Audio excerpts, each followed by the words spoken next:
අම්මෝ ඇත්ත සාරි කප්පි ටිකක් දාලා රෙසින් අයිටම් එකක් කරලා නේද?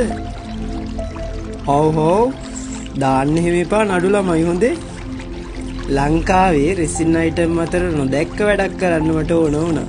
ඉතින් ඒ නිසා මම පොඩි වැඩක් පටන් ගත්තා. ස්මෝල් පොන්ට් එකක්.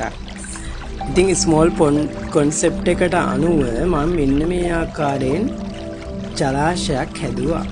ඉතින් ජලාශයක තියෙන ස්වභාවිකත්වයේ ඒ ආකාරයෙන්ම තියාගන්න තමයි මට ඕන වුණේ.